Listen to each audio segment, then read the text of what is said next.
Good evening. For those of you who do not know me, my name is Buffy.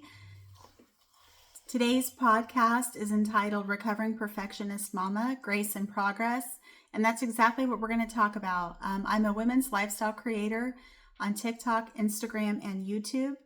And I feature a lot of women's lifestyle issues such as parenting, such as marriage, relationships, health and wellness, spirituality, fitness and nutrition, as well as some life hacks, some biohacking, stuff about health topics like gut biome and other things, as well as like stress responses and gratitude and things like that. So welcome. If this is your first time joining us, we're really excited to have you. And I hope that you will enjoy what you hear on this podcast. I have about, 16 episodes now that I've done.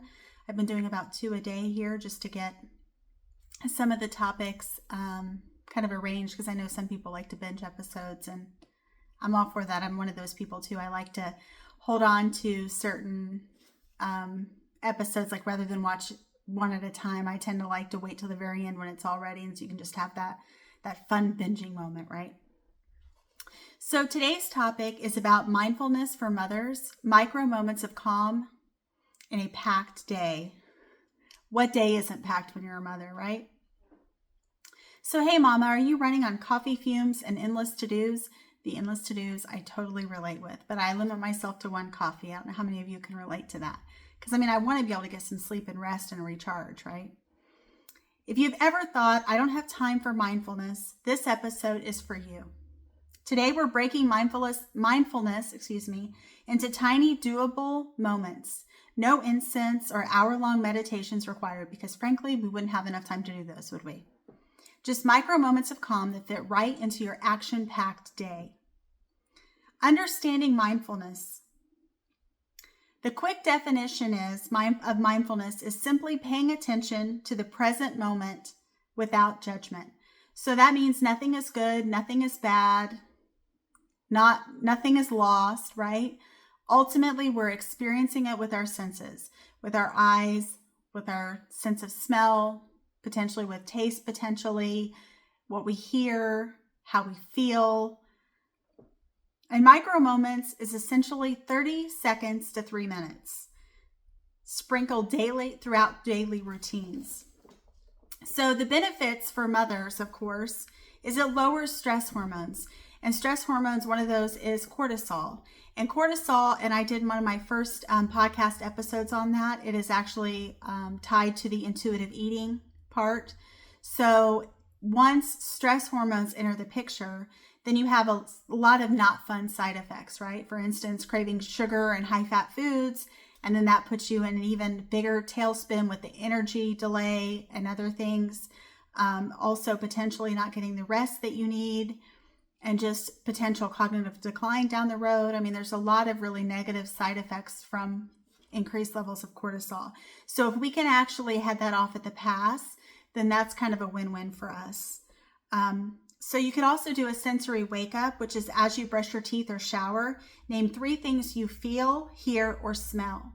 Again, it's bringing you back to the present moment rather than, going through your long list of things that you have to do, or checking things off the box, or literally being out of it and not really realizing that you were kind of zoning out for a bit, right? Mindfulness is actually the opposite of that.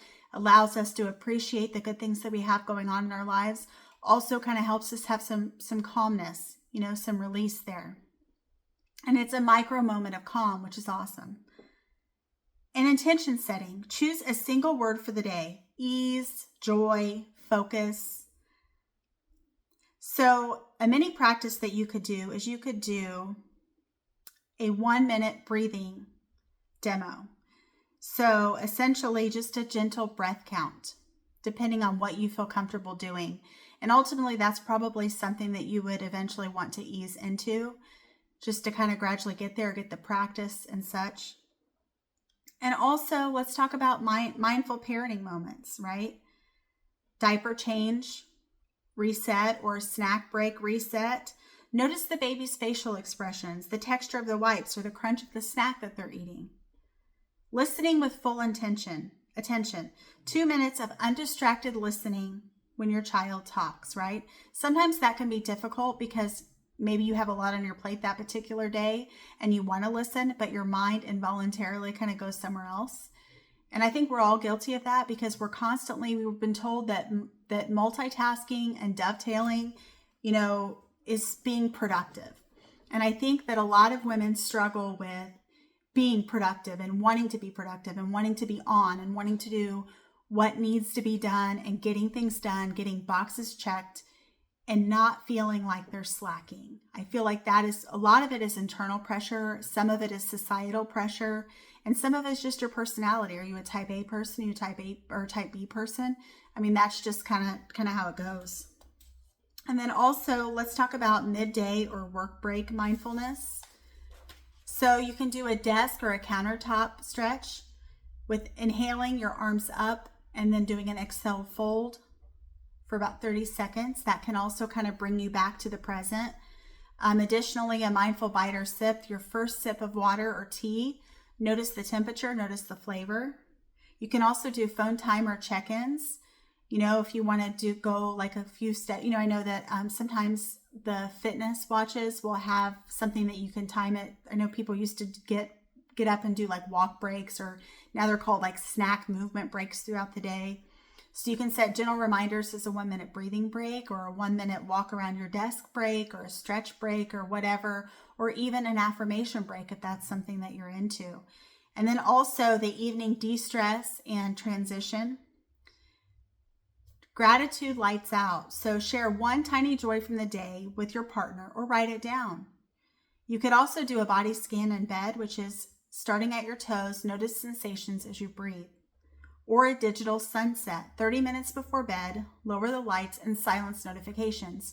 Because if you're hearing those notifications, then that's almost bringing you back to the alertness and to just being very overly aware of that. And that could also potentially delay your sleeping. It could also potentially stress you out, the cortisol. Then you're wanting a snack or a fat laden snack. And then you're like, oh, you're back right to where you started, right? And we're supposed to try to be calmer, not more stressed. And so sometimes the obstacles that get in our way, we actually probably get in our way more often than not, okay? For instance, guilt or perfectionism. Guilt is so easy as a mother. It's almost like as soon as you have your first child, you have that instant guilt handed to you. It's like as soon as they hand the baby to you, they also hand a dose of guilt to you. Here's your serving of guilt. So your guilt might be a different serving than Sally's guilt, but we all get guilt here, right? We all feel the guilt here. It's like, okay, well, I didn't have an unmedicated birth, or I had to have a C-section, or any number of things, right, that we can feel guilty about. And one of the latest things that is kind of frustrating for me as a mother to an autistic son is the fact that it is going back around again that Tylenol causes autism. And for those of you that have children of your own and have carried children, you know that Tylenol was approved by the pediatricians and by the OBGYNs. And it almost feels like, and I don't know if other people feel this way as well, but it almost feels like they're blaming the mothers, right? You had a headache, you had to use Tylenol, now look what happens. And ultimately, at the end of the day, autism is not a bad thing.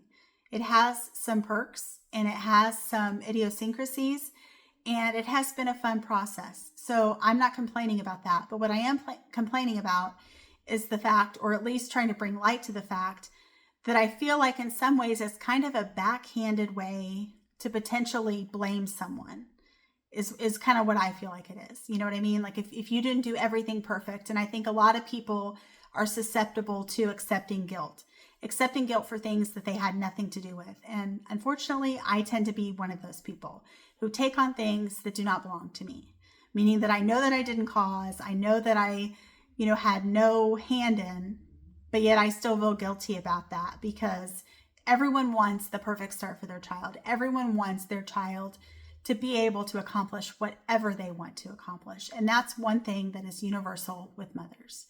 And ultimately, one of my goals in this podcast is to be able to bring awareness to certain issues, is to be able to potentially develop some sort of kind of group of women who potentially like can kind of be a village for each other if possible. I think that would be really, really cool. And so anyway, guilt or perfectionism, it doesn't have to be perfect, okay? And as you can tell from my username, Recovering Perfectionist Mama, I know a little something about perfectionism. I'm never going to achieve perfectionism. Honestly, right now, I don't want to achieve perfectionism. I mean, that used to be like something, I feel like a lot of women have been sold the bill of goods, that perfectionism is possible. Perfectionism is close to godliness, right? Well, not so fast, because it's not really possible. And we all know that, but yet we still feel the guilt. We still feel the need to measure up. And measure up to who? Measure up for what? Measure up why, right? So kids interrupt. Let's invite them in. Let's turn it into a joint practice, some together time, some family bonding, right? Showing them healthy coping mechanisms that don't involve things that they're going to have to recover from, right? So when I was growing up, I was taught that if I was sad, like I should have a snack. If I was happy, I should have a snack. If I was bored, I should have a snack, right? Those are things that you have to overcome. You have to essentially heal from, right? Because that takes intention, and it takes a lot of intention. And when we're children, we trust what other parents say, we trust what adults say, and we ultimately learn that some of their coping mechanisms are not the best. It has taken me a journey, but I've been able to do it. And I'm on the other side of that. And I'm thankful that I was able to do that.